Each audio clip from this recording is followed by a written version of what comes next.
पौराणिक कथाएं। ध्रुवतारे की पौराणिक कहानी है ये युगों पुरानी। आप सभी प्रिय दर्शकों का हमारे YouTube चैनल विष्णु लोक में हार्दिक अभिनंदन है। आपका बहुत बहुत धन्यवाद। राजा उत्तानपाद ब्रह्मा जी के मानस पुत्र स्वयंभू मनु के पुत्र थे।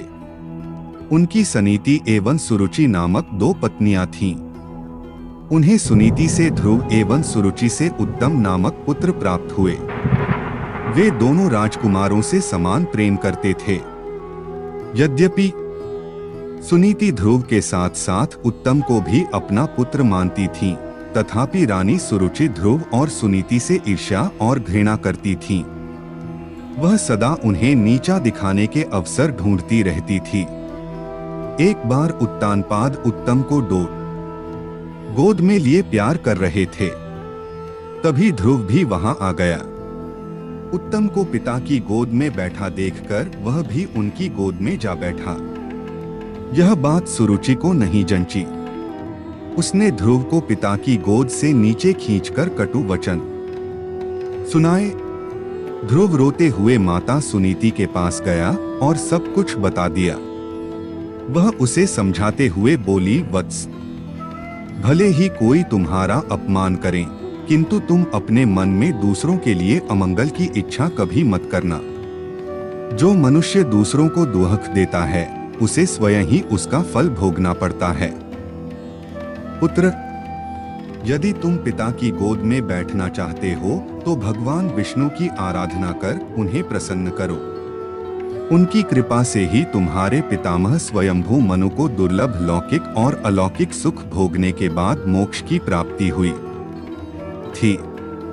इसलिए पुत्र, तुम भी उनकी आराधना में लग जाओ। केवल वे ही तुम्हारे दुखों को दूर कर सकते हैं। सुनीति की बात सुनकर ध्रुव के मन में श्री विष्णु के प्रति भक्ति और श्रद्धा के भाव उत्पन्न हो गए। वह घर त्याग कर वन की ओर चल पड़ा। भगवान विष्णु की कृपा से वन में उसे देवर्षि नारद दिखाई दिए। उन्होंने ध्रुव को श्री विष्णु की पूजा आराधना की विधि बताई। ध्रुव ने यमुना के जल में स्नान किया और निराहार रहकर एकाग्र मन से श्री विष्णु की आराधना करने लगा। 5 महीने बीतने के बाद वह पैर के एक अंगूठे पर स्थिर होकर तपस्या करने लगा। धीरे धीरे उसका तेज बढ़ता गया। उसके तप से तीनों लोक कंपायमान हो उठे। जब उसके अंगूठे के भार से पृथ्वी दबने लगी, तब भगवान विष्णु भक्त ध्रुव के समक्ष प्रकट हुए और उसकी इच्छा पूछी। ध्रुव भाव विभोर होकर बोला, भगवन, जब मेरी माता सुरुचि ने अपमानजनक शब्द कहकर मुझे पिता की गोद से उतार दिया था, तब माता सुनीति के कहने पर मैंने मन ही मन यह निश्चय किया था कि जो परब्रह्म भगवान श्री विष्णु इस संपूर्ण जगत के पिता हैं, जिनके लिए सभी जीव एक समान हैं, अब मैं केवल उनकी गोद में बैठूंगा। इसलिए यदि आप प्रसन्न होकर मुझे वर देना चाहते हैं तो मुझे अपनी गोद में स्थान प्रदान करें, जिससे कि मुझे उस स्थान से कोई भी उतार न सके। मेरी केवल इतनी सी अभिलाषा है। श्री विष्णु बोले, वत्स, तुमने केवल मेरा स्नेह प्राप्त करने के लिए इतना कठोर तप किया है। इसलिए तुम्हारी निस्वार्थ भक्ति से प्रसन्न होकर मैं तुम्हें ऐसा स्थान प्रदान करूंगा जिसे आज तक कोई प्राप्त नहीं कर सका।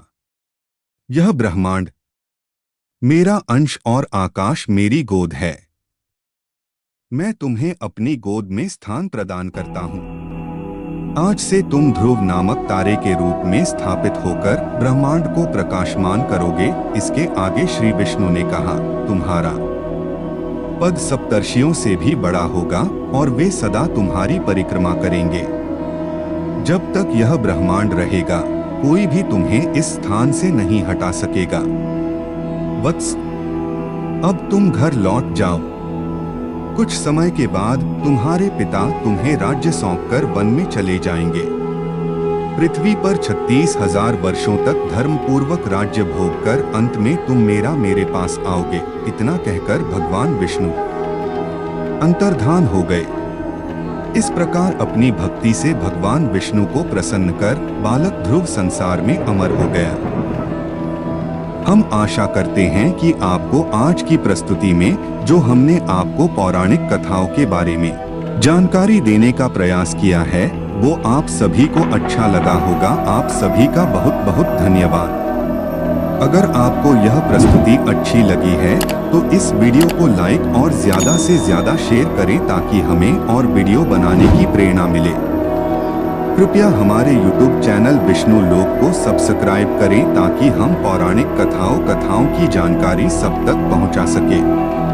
पौराणिक कथाओं के अगले भाग में हम आपको एक नई जानकारी देने का प्रयास करेंगे।